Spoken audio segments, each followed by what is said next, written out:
Hi guys, welcome to relatively easy. आज हम percentage के क्वेश्चन 1 to 5 देखेंगे। तो फर्स्ट क्वेश्चन से स्टार्ट करते हैं। तो क्वेश्चन में क्या लिखा हुआ है? Ram buys 50 kg of sugar and 18 kg of salt every month. ठीक है, तो राम ने शुगर कितनी खरीदी? राम ने शुगर खरीदी 50 kg और सॉल्ट खरीदा 18 kg। ठीक है, the price of sugar is 40% higher than the price of salt. तो price of sugar is 40% higher than the price of salt. तो हम सॉल्ट का प्राइस कुछ मान ले। ठीक है, हम सॉल्ट का प्राइस मान लेते हैं x रुपीज पर केजी। ये हमने लेट कर लिया। ठीक है, तो शुगर का प्राइस क्या हो जाएगा? प्राइस यहां लिख देते, चलो, price of sugar is 40% higher than price of salt. ये दिया हुआ है क्वेश्चन में। इस स्टेटमेंट को अगर हम थोड़ा सॉल्व करें तो प्राइस ऑफ शुगर कितना बनेगा? 40% हायर का क्या मतलब होता है? 40% हायर का मतलब होता है 1+40 का रेशियो फॉर्म। यहां पे आप मल्टीप्लाइंग फैक्टर वाली बात समझ गए ना, जो मैंने आपको कॉन्सेप्ट वीडियो 2 में बताई थी। मैंने आपको कॉन्सेप्ट वीडियो 2 के अंदर मल्टीप्लाइंग फैक्टर सिखाया था टॉपिक 1 में। तो जिसने भी मेरी कॉन्सेप्ट वीडियो 2 नहीं देखी वो जाके देख सकता है, तभी इस क्वेश्चन को इजीली सॉल्व कर पाएगा। तो ये कितना बना? 2/5। ये आ गया 7/5। तो इसका मतलब price of sugar is 7/5 times price of salt. और प्राइस ऑफ सॉल्ट को हम क्या ले चुके हैं? हम एक्स ले चुके हैं। अच्छा, जब भी इस क्वेश्चन में ऐसा लिखा हो price of sugar is 40% higher than price of salt, तो आप समझ जाना यहाँ पे पर केजी की बात हो रही है, वरना तो ये लिखने का सेंस नहीं बना ना। इसका मतलब जब उतनी ही सॉल्ट आती है और उतना ही शुगर आता है तो शुगर का प्राइस 40% ज्यादा हो जाता है। इसका ये मतलब है ना, साफ साफ मतलब हम पर केजी बोल देते हैं। तो हमने प्राइस ऑफ सॉल्ट पर केजी को एक्स लिया था। तो प्राइस ऑफ शुगर कितना आ गया? प्राइस ऑफ शुगर आ गया 7/5x। तो अगले पेज पे लिखते हैं, आ जाओ, यहाँ पे शुगर, यहाँ पे सॉल्ट। ठीक है, ये 50 kg, ये 18 kg। अगर इसका प्राइस है x रुपीज पर केजी तो इसका प्राइस होना चाहिए 7/5x रुपीज पर केजी। लेकिन अब मैं ना ये फ्रैक्शन हटाना चाहता हूं, तो क्यों ना मैं सॉल्ट का प्राइस x की जगह 5x लेट कर लूं। अब आप समझ रहे हो मैं क्या कर रहा हूं? 5x rupees per KG late करने से फायदा क्या हुआ? हमारा यहाँ पे 7x आ जाएगा, क्योंकि हमने देखो मैंने x की जगह 5x डाल दिया। तो आप यहाँ x की जगह ना 5x डालो। चलो, आपको सिंप्लिसिटी हो ना, इसके लिए मैं यहाँ x नहीं लिखता। अगर मैं x की जगह 5y डाल देता हूँ, आप ये सोचो पहले। तो x की जगह मैं 5y डाल के देख लेता हूँ, तो यहाँ पे 7y नहीं आएगा? बिल्कुल आएगा। तो हमारे प्राइसेस ये हो गए, इतने केजी खरीदता है और हमारे प्राइसेस ये हो गए। ठीक है, and his total expenditure is 880। तो टोटल एक्सपेंस भी दे दिया हर महीने का, एवरी मंथ का टोटल एक्सपेंस दे दिया। आओ टोटल एक्सपेंस देख लेते हैं कितना आएगा। 50 kg खरीदता है और 1 kg, ये पर केजी था ना दोनों, 1 kg का प्राइस 7y है। तो शुगर कितने की खरीदता है हर महीना? 350y की। प्लस हर महीना सॉल्ट कितने का खरीदता है? 1 kg का 5y है और 18 kg खरीदता है। तो ये हो गया 90y। ये कितना आया? ये आया 440y, जो कि हमें दे रखा है 880। ये तो अकॉर्डिंग टू क्वेश्चन है। ठीक है, तो हमारा यहां से y आ जाएगा, यहां से हमारा y आ गया 2। तो y 2 आने का क्या मतलब हुआ? शुगर पर केजी का प्राइस असलियत में क्या था? ₹14 पर केजी। और सॉल्ट का प्राइस क्या था? ₹10 पर केजी। ठीक है, इतना क्वेश्चन हमने पढ़ा और हमें इतनी बात समझ में आ गई। आगे बढ़ते हैं। If the price of sugar is reduced by इतना while the total monthly expenditure remains unchanged. ठीक है, प्राइस ऑफ शुगर रिड्यूस हुआ है और प्राइस ऑफ सॉल्ट के बारे में कुछ लिखा है? नहीं, प्राइस ऑफ सॉल्ट के बारे में कुछ लिखा ही नहीं है। तो price of salt as it is रहेगा ना? बिल्कुल। तो प्राइस ऑफ सॉल्ट पहले कितना था? 10, तो अभी भी 10 पर केजी रहेगा।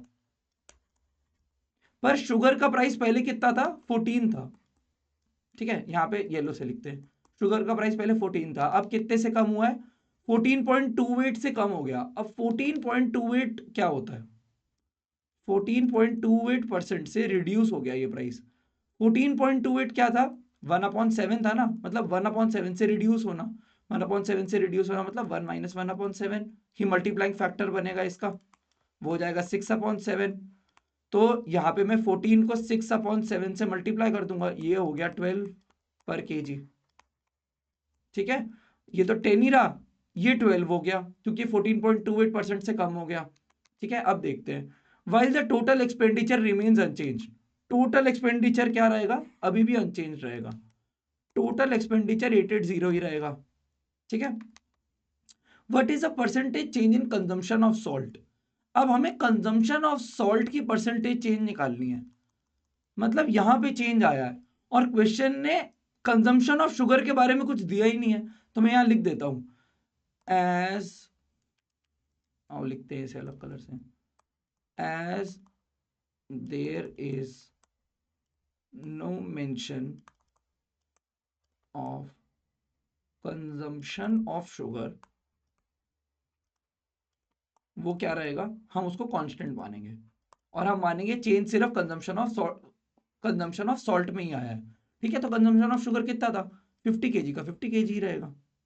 ठीक है, और इसको कुछ मान लेते हैं, इसको ए मान लो, ए। ठीक है, अब हमें टोटल एक्सपेंडिचर है, तो ये होगा कैसे, यहां लिख देता हूं, मैंने ऊपर लिखा नहीं था, expenditure on sugar plus expenditure on salt, यही तो होगा टोटल एक्सपेंडिचर, ये किसकी इक्वल होगा, टोटल एक्सपेंस के। ठीक है, अब एक्सपेंडिचर ऑन शुगर कितना आया, 50 into 12 plus 10A is equal to 880। अब इसे सॉल्व करते हैं, ये कितना बनेगा 600, तो ए कितना आएगा, यहां से डायरेक्ट कर लो ना, ए आएगा 28 केजी। तो कंजम्पशन ऑफ सॉल्ट पहले 18 केजी था, अब कंजम्पशन ऑफ सॉल्ट इंक्रीज हो गया है, पहले सॉल्ट का कंजम्पशन लिखते हैं, पहले सॉल्ट का कंजम्पशन था 18 केजी और अब हो गया 28 केजी, तो इंक्रीज हुआ है ना कंजम्पशन। ठीक है, और हमें निकालना था परसेंटेज चेंज, परसेंटेज चेंज निकालने के लिए 28 माइनस 18 दोनों का डिफरेंस लेंगे अपॉन ओल्ड वाला करेंगे इंटू 100%। तो जिसको भी ये सब समझ नहीं आ रहा, आपको मेरी कॉन्सेप्ट वीडियोस देख के आना चाहिए, मैंने ये सारे फॉर्मूलाज एक्सप्लेन करे हैं, ये सारे टॉपिक एक्सप्लेन करे हैं अच्छी तरह से, आपको पक्का समझ में आ जाएगा। ये 5/9 होगा, अब 5/9 का क्या मतलब है, इसका मतलब ये 5/9 ही हो गया ना, क्योंकि परसेंटेज क्या होती है, परसेंटेज तो 1/100 ही होती है, उससे ये 100 काट दो। मैं कैसे सोचता हूं, मैं ये बता रहा हूं, अब 1/9 कितना परसेंटेज होता था, 1/9 होता था 11.11%, इंटू 5 करना है तो ये हो गया 55.55%, और 18 केजी से 28 केजी गया है, तो एक इंक्रीज है ना, इसीलिए जब भी मैं परसेंटेज चेंज निकालूंगा या लिखूंगा तो मैं यहाँ पे उसका साइन भी बता दूंगा, या तो मैं यहाँ पॉजिटिव लगाऊं या फिर मैं यहाँ एरो लगा दूं कि इंक्रीज हुआ है, तो 55% हो जाएगा इस क्वेश्चन का आंसर। ठीक है, आई होप सबको एक क्वेश्चन समझ में आ गया होगा, मैंने हर एक एस्पेक्ट समझाया है इस क्वेश्चन का। हम नेक्स्ट क्वेश्चन की तरफ चलते हैं, आओ नेक्स्ट क्वेश्चन देखते हैं। तो नेक्स्ट क्वेश्चन, जिसको भी ट्राई करना है पॉज करके ट्राई करते रहना, क्योंकि मैं यहाँ डायरेक्ट एक्सप्लेन करने वाला हूँ। तो क्वेश्चन क्या दिया हुआ है, a watermelon is kept under the sun for 3 days due to which its water content reduces from 95% to 90%। ठीक है, तो एक दिन को कुछ भी बोल देते हैं, डी डी डे बोल देते हैं उसको, चलो डी डे। इस दिन पे उसका वाटर कितना है वाटरमेलन के अंदर, 95%, और 3 दिन बाद D+3 days पे वाटरमेलन के अंदर वाटर कंटेंट कितना है, 90%। If the total weight of watermelon decreases by 20 grams. ठीक है, अब हम ना लेट कर लेते हैं, let the total weight of watermelon D day पे कुछ तो वेट लेना पड़ेगा ना, उसको x ग्राम मान लो, ठीक है। तो d प्लस 3 डे पे कितना हो जाएगा, 20 ग्राम कम हो जाएगा, इसका टोटल वेट इतना कम हो गया, क्योंकि यहाँ पे कुछ इवेपोरेशन हुआ है, यहाँ पे इवेपोरेशन हुआ ना, कुछ इवेपोरेट हो गया। तो क्या चीज इवेपोरेट होती है सन के अंदर, वाटर इवेपोरेट होता है। तो जो वाटर इवेपोरेट हुआ ना उसका वेट दिया है ये, और कुछ तो इवेपोरेट होता नहीं है, सॉल्ट से इवेपोरेट नहीं होते, कुछ भी सॉलिड चीज होती है इवेपोरेट नहीं होती, जो पल्प होता है फ्रूट के अंदर वो इवेपोरेट नहीं होता, सिर्फ वाटर इवेपोरेट होता है। तो कितना वाटर इवेपोरेट हुआ है, 20 ग्राम का वाटर इवेपोरेट हो गया, ठीक है। What was its initial weight, तो हमें फाइंड क्या करना है, हमें क्वेश्चन के अंदर टू फाइंड एक्स है, जो मैंने एक्स लेट किया ना, हमें उसी को ही फाइंड करना है, यहां लिख देता हूं मैं। अब हम इसको ना मिक्सचर एलिगेशन से कर सकते हैं, वो हम मिक्सचर एलिगेशन के टॉपिक में देखेंगे। इसको हम रेशियो प्रोपोर्शन से भी करेंगे, लेकिन ना हमने अभी तक रेशियो प्रोपोर्शन पढ़ा है, ना हमने अभी तक मिक्सचर एलिगेशन पढ़ा है, तो हम बिल्कुल ही बेसिक मेथड से करेंगे इसे सॉल्व। और उस बेसिक मेथड के अंदर हमें ध्यान रखना है कि जो पल्प होता है ना फ्रूट का, किसी भी फ्रूट का पल्प होता है वो कांस्टेंट रहता है, क्योंकि वो इवेपोरेट नहीं होता। जो चीज इवेपोरेट होती है वो सिर्फ वाटर होती है, इवेपोरेट ओनली वाटर, ठीक है। अगर हम इस कॉन्सेप्ट का ध्यान रखते हैं तो हम परसेंटेज के कॉन्सेप्ट से भी इस क्वेश्चन को कर सकते हैं, वरना हम इसको मिक्सचर एलिगेशन वगैरह से भी देखेंगे। तो देखते हैं, डी डे पे वाटर कंटेंट था 95%, ठीक है। तो पल्प कितना होगा, डी डे पे अगर मैं पल्प लिखना चाहूं, पल्प कितना परसेंट रहा होगा, 5%। 5% ऑफ द वेट ही पल्प होगा, ठीक है। और डी प्लस 3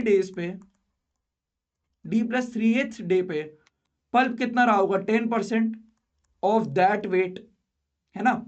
अब इसका मतलब क्या है, ये जो पल्प है ना, ये पल्प इक्वल होगा, पल्प की क्वांटिटी चेंज नहीं हो सकती, क्योंकि पल्प इवेपोरेट नहीं हुआ है।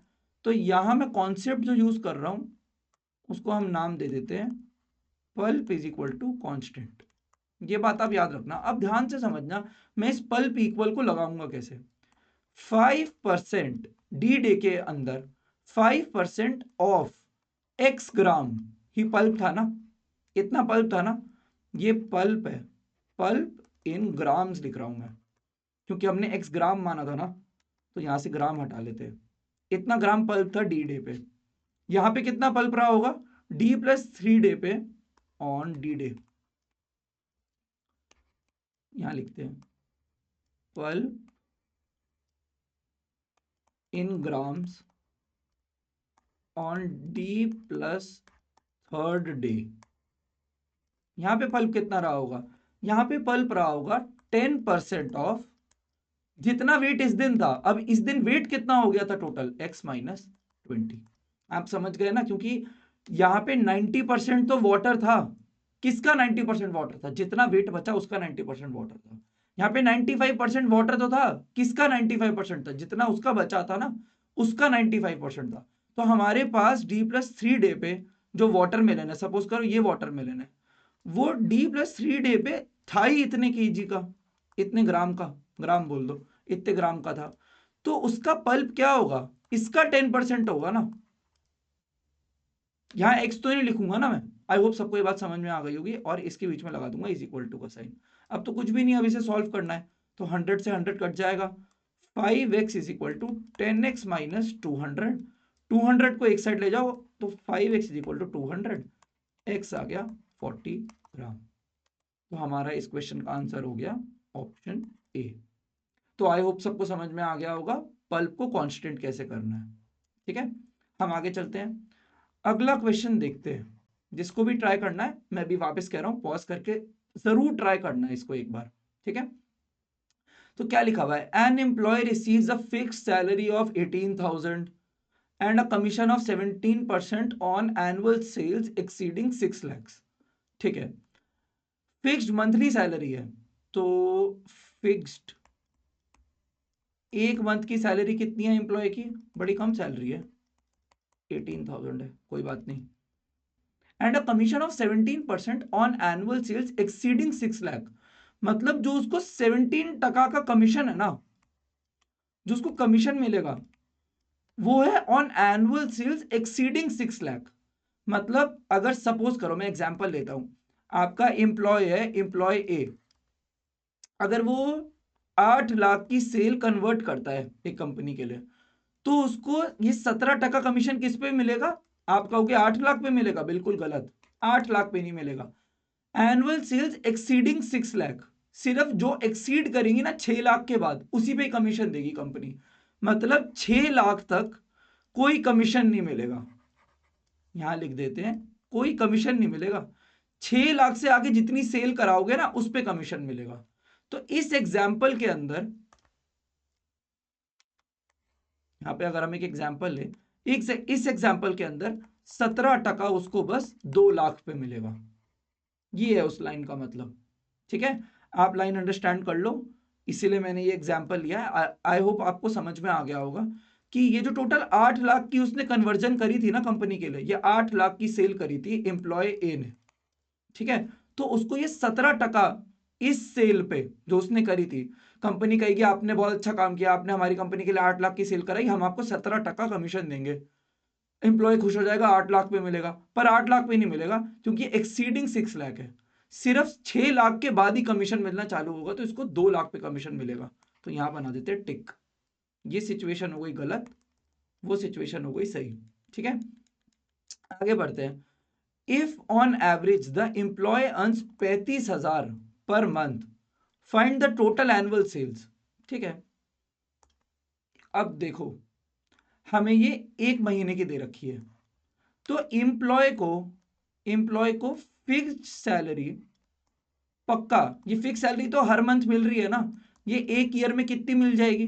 फिक्स सैलरी कितनी मिल जाएगी? 18,000 इंटू 12 मिल जाएगी। इतनी सैलरी तो मिलनी ही मिलनी है। ठीक है, अब क्या लिखा हुआ है? If the employ earns 35,000 per month.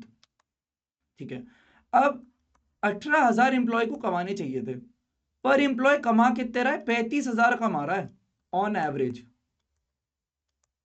Per month. ये कैसे कमा रहा है एम्प्लॉय?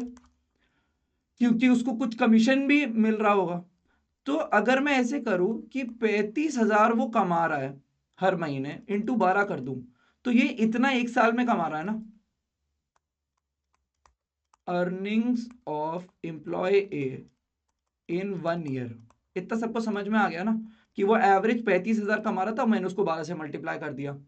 ठीक है, अब उसकी फिक्स सैलरी तो उसको इसके अंदर, इसी के अंदर ही फिक्स सैलरी तो होगी 12 महीने की, उसको ऐड कर दिया, प्लस 17% किसके ऊपर मिला होगा उसको?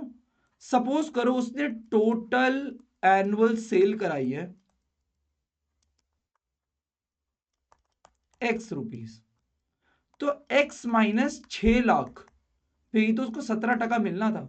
मतलब उसको ये फिक्स सैलरी तो, एक फिक्स सैलरी का कंपोनेंट तो मिलना ही था, वो मैंने लिख दिया, एक साल तक टोटल इतनी फिक्स सैलरी मिलेगी।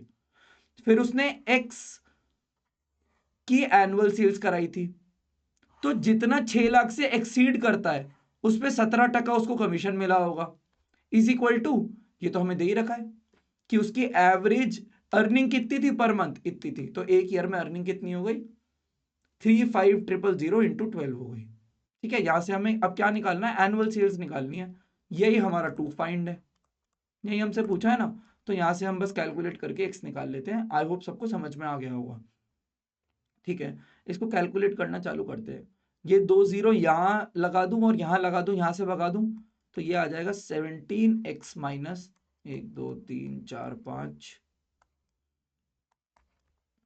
2 जीरो और आ जाएंगे, तो ये हो गए 5 जीरो, 10 की पावर 5 बोल देते हैं, 35 इंटू 12 इंटू 10 की पावर 5, यहाँ पे भी आ जाएगा 10 की पावर 5 और इंटू 18 इंटू 12, तो 18 इंटू 12 होता है 216, 1 2 3 4 5 प्लस 17x माइनस 2 3 4 5, अच्छा 35 और 4 2 0, 1 2 3 4 5, इसको सॉल्व करना है।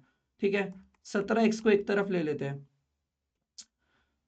तो हम इसको इसके अंदर ऐड कर देते हैं पहले, तो 1 2 3 4 5, 1 2 3 4 5, तो ये आ जाएगा 2 2 5, और इसके अंदर से 216, ये माइनस करना है, हाँ इसे माइनस कर देते हैं फटाफट। यार कैलकुलेशन ना आप खुद कर लेना, मैं यहाँ पे तेज तेज कैलकुलेशन कर देता हूँ क्योंकि मैं इसमें टाइम वेस्ट नहीं करना चाहता कैलकुलेशन में। तो x आ जाएगा हमारा 306 इंटू 10⁵ और इसको 17 से काटते हैं 1 जार 136 8 जार और 1 2 18 लाख आ रहा है इसका आंसर मेरे हिसाब से। हाँ तो इसका आंसर हो जाएगा ऑप्शन ए। ठीक है, आई होप सबको ये स्टेटमेंट लिखना समझ में आ गया होगा। ये स्टेटमेंट लिखना बहुत इंपॉर्टेंट था। ठीक है, जिसको भी प्रॉब्लम हो रही है मैं फिर से बोलूंगा, आप मेरी कॉन्सेप्ट वीडियो 1 और 2 देख के आना, आपको परसेंटेज के ऐसे क्वेश्चंस बहुत ही इजी लगेंगे। ठीक है, यहाँ पे आप याद रखना कि मैंने ये एग्जाम्पल लिया था, इसका क्वेश्चन से कोई लिंक नहीं है, तो यहाँ पे हम थोड़ा सा बाइफर्केशन बना ही देते हैं कि ये एक एग्जाम्पल था। ठीक है, क्वेश्चन साइड में। चलो अब हम नेक्स्ट क्वेश्चन पे चलते हैं। क्वेश्चन 4 में क्या लिखा हुआ है, ये बड़ा अच्छा क्वेश्चन है। Find the natural number n which when decreased by 72 and then decreased again by the same percentage as in the first reduction results in a final value of 75। ठीक है, find the digital sum of n। अच्छा, digital sum क्या होता है? Digital सम होता है जैसे 1928 का अगर मुझे डिजिटल सम बताना है तो मैं इस नंबर के जितने भी डिजिट्स हैं इन सबको तब तक प्लस करता जाऊंगा जब तक मेरे पास एक सिंगल डिजिट नंबर नहीं आ जाता। ये हम आगे डिटेल में पढ़ेंगे। अब मैं 2 + 0 करूंगा तो डिजिटल सम आ गया 2। ये आगे हम डिटेल में नंबर सिस्टम में पढ़ेंगे। अभी के लिए इस क्वेश्चन के लिए बस आप ये याद रखना, डिजिटल सम का मतलब ये होता है। अब ये कैसे आया, ये पढ़ना इंपॉर्टेंट क्यों है, इसका सिग्निफिकेंस क्या है पढ़ने का, ये सब मैं नंबर सिस्टम की कॉन्सेप्ट वीडियोस में आपको बताऊंगा। बस क्वेश्चन सॉल्व करने के लिए मैंने आपको डिजिटल सम का एक एग्जाम्पल दे दिया यहाँ पे। ठीक है, अब हम क्वेश्चन को पढ़ते हैं। Find the natural number n, तो मतलब n क्या है? n belongs to natural number which when decreased by 72। ठीक है, इसको मैंने डिक्रीज किया 72 से कर दिया decrease, and then decrease again by the same percent as in the first reduction. तो फर्स्ट रिडक्शन में, अच्छा अब मुझे इसको दोबारा रिड्यूस करना है, मुझे इसको दोबारा कम करना है। कितने से? By the same percent as in first reduction, यही लिखा हुआ है ना। इसका मतलब क्या है? इस पेचीदा सी अंग्रेजी लाइन का मतलब देखते हैं। इस अंग्रेजी लाइन का मतलब है कि पहले आप ये निकाल लो कि फर्स्ट रिडक्शन जब हुआ था ना, यहां पे था फर्स्ट रिडक्शन, तो कितना परसेंटेज डिक्रीज था। हमें क्या निकालना है? परसेंटेज डिक्रीज निकालना है इन the first reduction. Percentage decrease का मतलब ही क्या होता है? परसेंटेज चेंज, जो कि डिक्रीज हुआ है, यही होता है ना इसका मतलब। परसेंटेज डिक्रीज मतलब, अच्छा डिक्रीज होना मतलब कुछ चेंज हुआ है, कम में चेंज हुआ है ना। कम में चेंज हुआ है लेकिन उसको चेंज ही बोलेंगे ना, कम वाला चेंज। तो हमें कुछ नहीं निकालना, हमें परसेंटेज चेंज निकालना है जो डिक्रीज हुआ है इन द फर्स्ट रिडक्शन। कैसे निकालते हैं ये हमें पता ही है। एक तरफ ये नंबर लिखो, एक तरफ ये नंबर लिखो, मॉड ले लो, ठीक है, अपॉन ओरिजिनल नंबर कर दो इंटू 100%। इतना ही आएगा ना। अब n से n कट जाएगा और -72 का मॉड है तो वो बाहर 72 ही आएगा। इतने परसेंट से फर्स्ट रिडक्शन चेंज हुआ था, ये हमने परसेंटेज में निकाल लिया। ठीक है, अब यहां पे n-72 भी उसी परसेंट से रिड्यूस होगा, इसी परसेंट से रिड्यूस होगा। ठीक है, तो हम यहां पे एक फ्रेश पेज पे लिखते हैं। तो मेरा n से क्या बना? n से मेरा n-72 बना, और कितने परसेंट से रिड्यूस हुआ? हमारा हुआ 72/n इंटू 100% से रिडक्शन आया। मुझे इसी परसेंट से दोबारा रिडक्शन लाना है, तो मैं इसी परसेंट से दोबारा रिडक्शन ले आऊंगा। तो मतलब मुझे करना क्या है, ध्यान से देखना, n-72 को रिड्यूस करना है। तो यहां माइनस लिख दू ना, अब मैं डेफिनेशन यूज कर रहा हूं, यहां मैं मल्टीप्लाइंग फैक्टर से भी कर सकता हूं, मैं वो भी करके दिखा दूंगा। 72/n इंटू 100% ऑफ n-72, इसी नंबर को मैंने रिड्यूस कर दिया। ये जो पूरा परसेंट लिखा यहां पे, जैसे आप 20% लिखते हो, 20% ऑफ x लिखते हो ना, वैसे ही मैंने यहां पे ये पूरा परसेंट ऑफ यही नंबर लिख दिया, क्योंकि मुझे इसी रिड्यूस करना था। आई होप सबको समझ में आ गया होगा, इतना मुश्किल नहीं है अगर आप खुद से सोचोगे तो। अच्छा अगर आप अच्छा तो यहाँ से आया क्या, मैं n माइनस 72 को ना कॉमन ले लेता हूँ और यहाँ से आएगा क्या 1 माइनस 72 बाई एन इंटू 100%। अरे यही नहीं होता मल्टीप्लाइंग फैक्टर। अगर मैं यहाँ पे मल्टीप्लाइंग फैक्टर वाले तरीके से जाता, अब मैं यहाँ पे मल्टीप्लाइंग फैक्टर लिख के दिखा देता हूँ, 1 माइनस इसका परसेंटेज, इसका रेशियो फॉर्म। और रेशियो फॉर्म क्या होता है, अरे उसको परसेंटेज में ही लिख दो, वही है ना उसका रेशियो फॉर्म। क्योंकि ये परसेंटेज तो 1 अपॉन, ये परसेंटेज को मैं 1 अपॉन 100 लिख सकता हूँ ना, तो जब मैं परसेंटेज को 1 अपॉन 100 लिखूंगा यही आ जाएगा इसका रेशियो फॉर्म। और मैं इसी चीज को पूरा मल्टीप्लाई कर दूंगा जाके, तो यही तो बना। या आप डेफिनेशन से सोचो, यहाँ मैंने किससे सोचा है, यहाँ मैंने डेफिनेशन से सोचा है, या आप मल्टीप्लाइंग फैक्टर से सोचो, पहुंचोगे आप यहीं तक ही। ठीक है, तो n minus 72, 1 minus 72 by n और इंटू 100, और परसेंटेज को मैं 1 अपॉन 100 लिख देता हूँ उसके साइन को, तो ये 100 से 100 कट गया। और ये किसके इक्वल दे रखा है, final value is equal to 75, तो ये 75 के इक्वल दे रखा है। इसका मतलब n minus 72, 1 minus 72 by n is equal to 75 दे रखा है। अब तो सबको दिख गया होगा, ये सिंपल सी क्वाड्रेटिक इक्वेशन है जिसको हम सॉल्व कर सकते हैं। तो अब इसको यहीं सॉल्व करने लग जाते हैं n, और जब यहाँ मल्टीप्लाई होगा माइनस 72 आएगा, फिर ये इधर जाएगा माइनस 72 और प्लस 72 का square upon n is equal to 75। ठीक है, तो ये कितना बन गया, ये बन गया हमारा n माइनस 144 प्लस 72 का square upon n is equal to 75। तो अब n का एलसीएम ले लेते हैं, तो n square minus 144n plus इसका स्क्वायर करते हैं, 72 का स्क्वायर कितना आता है, तो 482518 इज इक्वल टू 75। n को उधर भेज देते हैं n।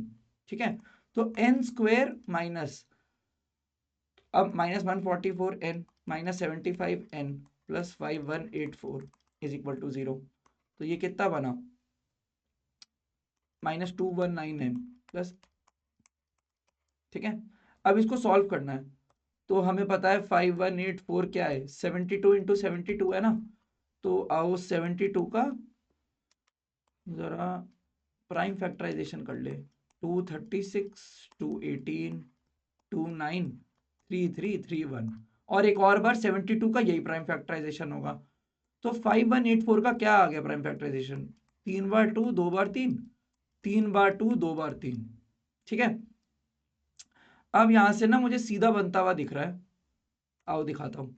अगर आप 3 इंटू 3 इंटू 3 लेते हो तो एक तरफ आ जाएगा 27, और आप ये सारे एक तरफ ले लो, 2 2 4 4 2 8, 8 2 16, 16 2 32, 32 2 64, 64 इंटू 3, 64 इंटू 3 करो, 64 इंटू 3 आ जाएगा 192, और 192 प्लस 27 करो तो आ जाएगा 219। तो ये कितना हो जाएगा, n square minus 192n minus 27n plus 5184। आप यहाँ पे क्वाड्रेटिक फॉर्मूला भी लगा सकते हो अगर आपको ये अप्रोच फॉलो नहीं करनी। आई होप सबको 10 तक की प्राइम फैक्टराइजेशन वगैरह आती होगी, वरना जब हम अलजेब्रा पढ़ेंगे मैं ये सब तो तभी रिवाइज करा पाऊंगा।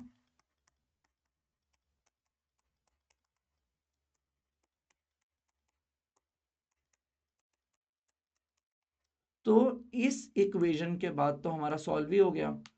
तो n एक बार मेरा आया 27, या फिर मेरा n आ सकता है 192। अब क्या मेरा n 27 हो सकता है, नहीं हो सकता।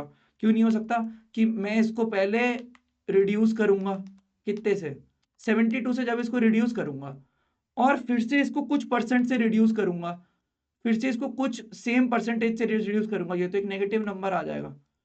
पर वो नेगेटिव नंबर थोड़ी आ रहा था, वो तो 75 आ रहा था। तो हमारा n का आंसर पक्का ये हो जाएगा। ठीक है, क्योंकि ये गलत हो गया और ये सही हो गया, क्योंकि जब आप इसको दो बार रिड्यूस करोगे, चलो मैं दिखाता हूँ, पहले आप इसको 72 से रिड्यूस करोगे, फिर आप इसको कुछ परसेंट से रिड्यूस करोगे, तो यहाँ पे नेगेटिव नंबर नहीं आ रहा ना, ये 75 आएगा।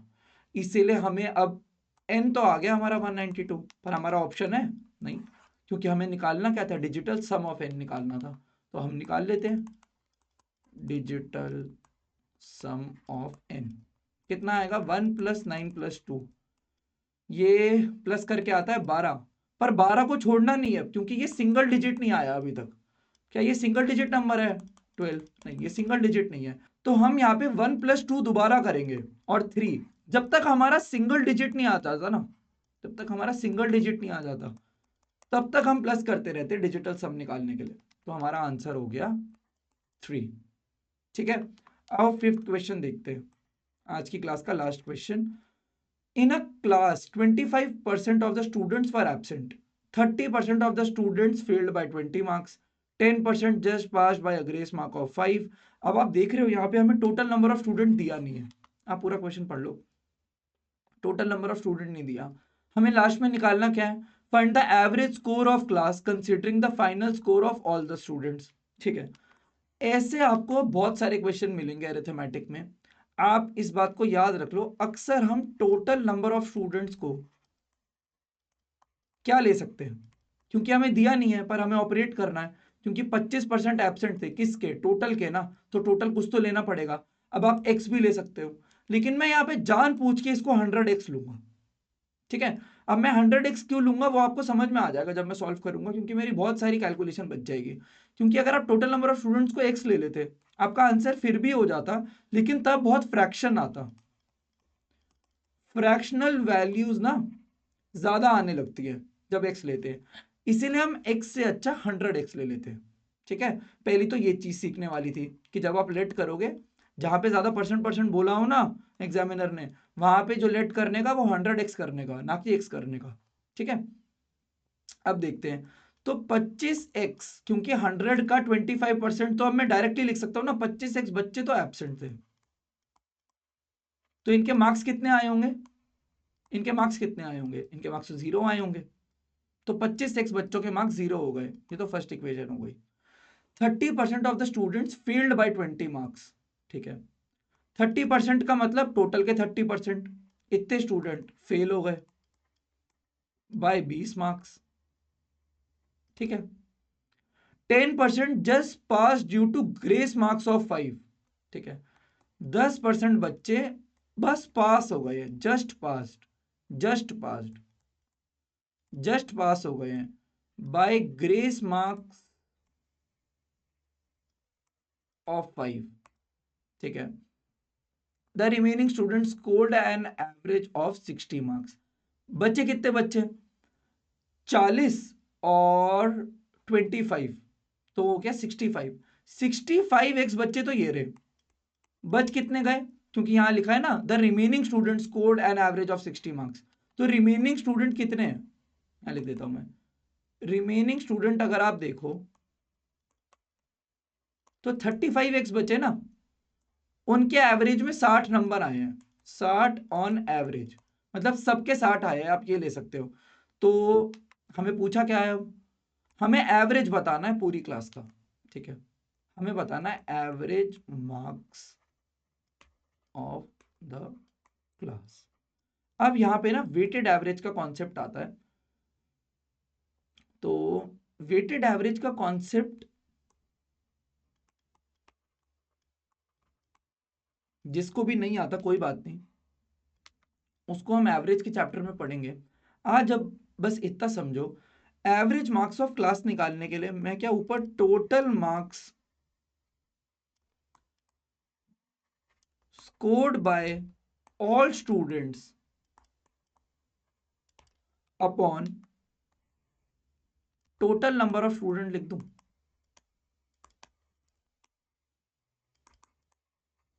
अच्छा, एवरेज का ना मैं थोड़ा सा मीनिंग समझा देता हूं। Average marks of the whole class का मतलब क्या है? Average marks of the whole class होता है, जैसे 5 बच्चे हैं, ठीक है, इस बच्चे के पास 2 टॉफी है, यहाँ पे लिख देते हैं टॉफी कितनी है। इस बच्चे के पास 1 टॉफी है, इस बच्चे के पास 0 टॉफी है, इस बच्चे के पास 7 टॉफी है और इस बच्चे के पास 10 टॉफी है। तो टोटल बच्चे कितने हुए? 5, लेकिन टोटल टॉफियां कितनी हुई? काउंट कर लेते हैं 20, टोटल टॉफियां हो गई 20। तो अब मैं पूछूंगा एवरेज टॉफी पर पर चाइल्ड कितना है? तो आप क्या बोलोगे? आप बोलोगे 20/5 = 4। पर आपको पता है इस वाले बच्चे के पास, चलो यहाँ लिख देते हैं child A, child B, child C, child D और चाइल्ड डी। रियलिटी में चाइल्ड ए के पास 2 टॉफी है, पर जब हम ऑन एवरेज लेंगे तो चाइल्ड ए के पास ऐसा लगेगा आपको कि 4 टॉफी थी, चाइल्ड बी के पास भी 4 टॉफी थी, चाइल्ड सी के पास भी 4 टॉफी थी, चाइल्ड डी के पास भी 4 टॉफी थी और चाइल्ड डी के पास भी 4 टॉफी थी। जब हम एवरेज की बात करते हैं ना, इसका मतलब होता है अगर हम सारी चीजों को इक्वली डिस्ट्रीब्यूट कर दें तो सबके पास कितनी कितनी टॉफी आनी चाहिए। तो ये 4 क्या हो गया, एवरेज हो गया।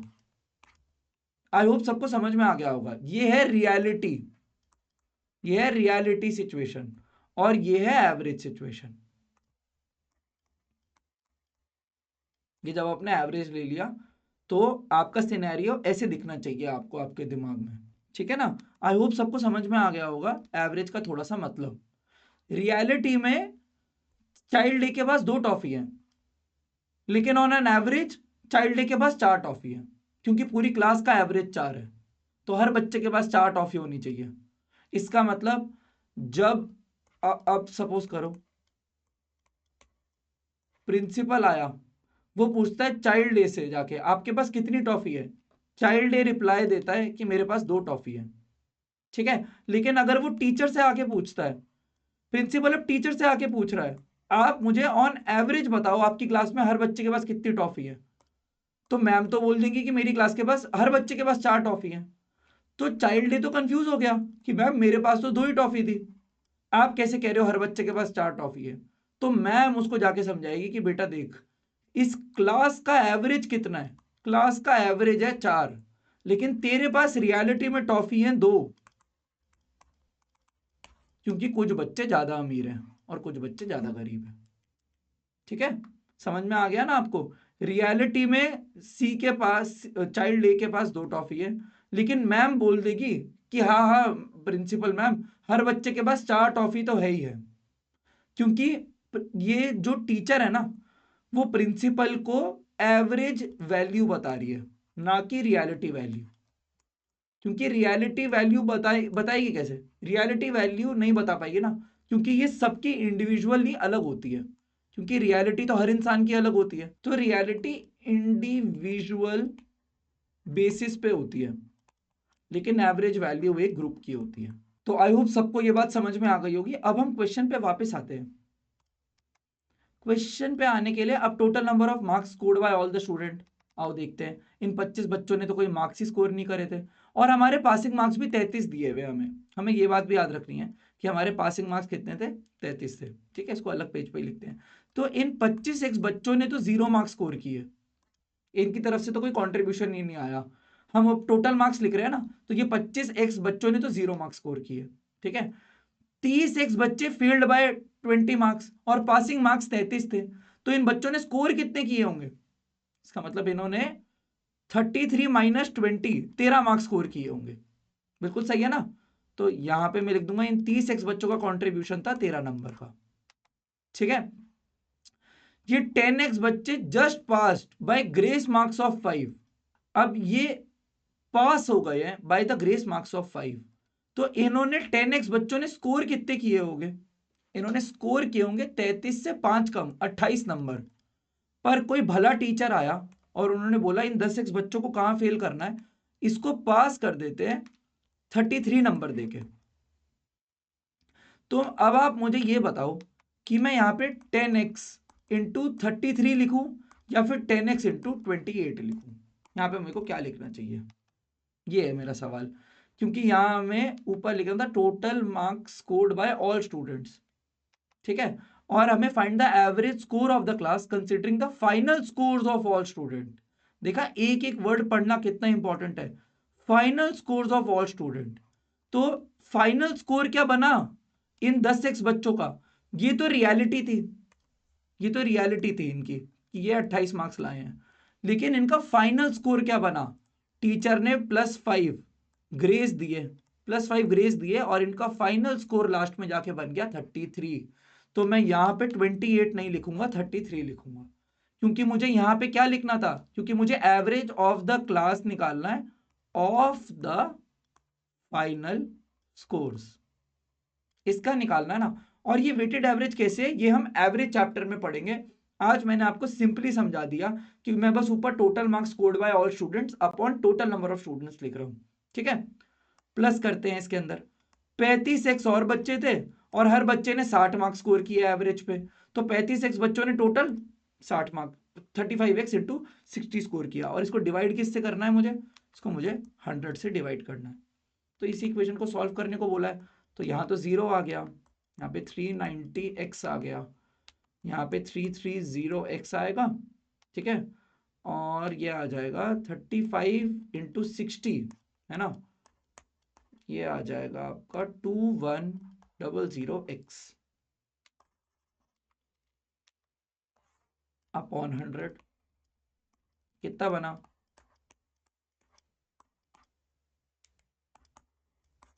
इनको प्लस करते हैं यहाँ पे, 58, ये बन गया आपका 2820 अपॉन 100। तो आपका आंसर आ गया 28.2। ये है हमारे एवरेज ऑफ क्लास उनके फाइनल स्कोर्स के बेसिस पे, क्योंकि ये हमें क्वेश्चन में पूछा था, उनके फाइनल स्कोर के बेसिस पे। तो मैं यहाँ लिख देता हूँ, ये मैंने नहीं बोला, ये क्वेश्चन ने बोला था कि यहाँ पे 28 नहीं लेना, यहाँ पे 33 लेना है। ये समझने वाली बात इंपॉर्टेंट थी इस क्वेश्चन में, ठीक है। तो हमारा आंसर आ गया 28.2। तो आई होप सबको ये 5 क्वेश्चन समझ में आ गए होंगे। यहां मैं लिख देता हूं, ये था हमारा एग्जाम्पल, ठीक है, यहां लिख देता हूं, ये था हमारा एग्जाम्पल। तो आई होप सबको ये सारे क्वेश्चन समझ में आ गए होंगे। अब हम नेक्स्ट वीडियो में मिलेंगे जिसमें हम 6 to 10 क्वेश्चन डिस्कस करेंगे परसेंटेज के। आप इसकी पीडीएफ डाउनलोड करके इन क्वेश्चंस को दोबारा खुद से जरूर ट्राई करना क्लास के बाद। Thank you.